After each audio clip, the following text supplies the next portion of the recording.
kenapa kita disiksa oleh Allah? Bukankah kita umat Islam? Kenapa Aceh yang kena tsunami? Mayoritasnya Muslim. Kenapa Indonesia yang kena bencana? Mayoritasnya Muslim. Apa masalahnya? Maka jawabannya renungi hadis-hadis ini teman-teman. Allah subhanahu wa ta'ala akan menghukum pelanggar-pelanggar tanpa melihat dia Muslim atau dia kafir. Justru kalau anda Muslim, anda sudah faham Al-Quran dan Sunnah, mana halal, mana haram, mana yang diperintahkan, mana yang dilarang, azab lebih dekat pada kita.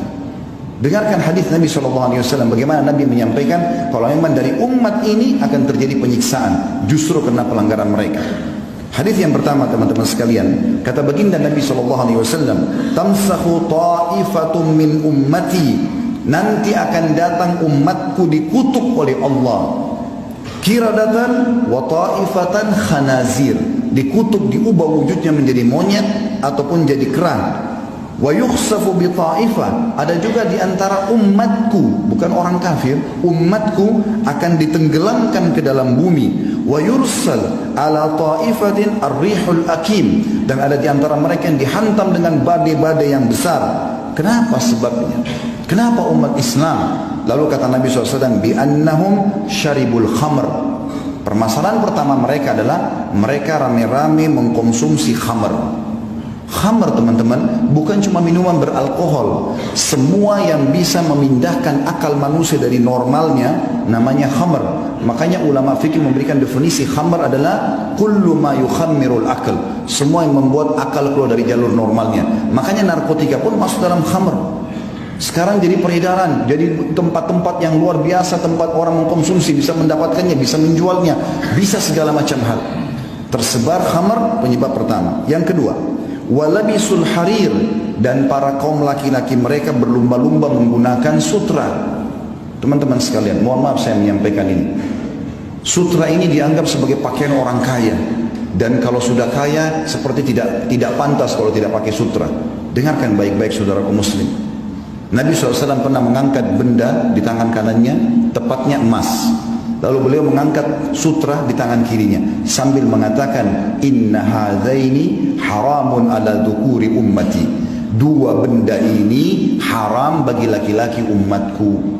Teman-teman sekalian, larangan Nabi SAW jelas.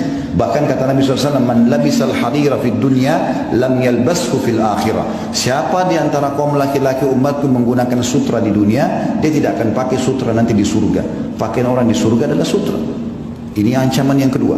Yang ketiga teman-teman, wattakhadul qiyan, dan kemudian mereka sibuk mengurus para penyanyi-penyanyi. Bisa berarti kian penyanyi laki-laki atau kayinat penyanyi-penyanyi perempuan yang sengaja menyebarkan lagu-lagu cinta, pemaksiatan, mengajak pada dosa. Itu yang ketiga. Dan yang keempat, wadarabu bizzufuf, dan mereka bidufuf. Wadarabu bidufuf artinya mereka sibuk menggunakan alat-alat musik. Di dalam hadis yang lain yang mirip serupa dengan ini kata Nabi SAW, ini hadis yang kedua, yakunu fi ummati khasfun wa maskhun wa qadh. Nanti di umatku ini akan tersebar luas, ada kutukan, ada tenggelam ke bumi, dan ada penghancuran dengan badai. Qalat Aisyah radhiyallahu anha, wa hum yaquluna la ilaha illallah. Wahai Rasulullah, istri Nabi bertanya Ummu Aisyah radhiyallahu anha, wahai Rasulullah, apakah mereka kena semua itu? Bencana, gempa, longsor, badai air sekarang ya, seperti tsunami. Apakah mereka kena sementara mereka mengucapkan la ilaha illallah? Faqala sallallahu alaihi wasallam, maka Nabi SAW menjawab, idza dhaharal kayyinat, kalau sudah tersebar di tengah-tengah umatku ini kayyinat. Apa itu kayyinat? Ibnu Hajar berkata, al-muganniyat, para wanita yang terbuka auratnya lalu menyanyi di depan para laki-laki. Lalu kata Nabi SAW, wa dhahara zina, tersebar zina. Dan zina ini teman-teman, Allah bilang dalam ayat yang lain, wala taqrabuz zina, jangan dekatin zina. Dan zina sekarang diubah namanya, sekarang kita namakan hiburan. Orang ke diskotik, gelap-gelap, maka khamr sangat dekat dengan itu, dan khamr sangat dekat dengan perzinahan. Lalu dibahasakan dengan hiburan. Di sini sudah disebutkan oleh Nabi SAW 1400 tahun yang lalu penyebabnya. Kemudian selanjutnya dikatakan wasyuribatil khamr, dan diminumlah khamr-khamr, walubisal harir, dan kemudian dipakailah sutra-sutra. Kata Nabi SAW, kana dzak inda dzak, Kalau itu terjadi, pasti terjadi juga pada umatku. Yang ketiga teman-teman, kata Nabi SAW, "Idza amilat ummati 15 khaslah." Kalau umatku sudah melakukan 15 perkara, halla bihim al-bala, pasti nanti akan merata bala atau cobaan dan bencana pada mereka. Qila ya Rasulullah, wa ma hunna?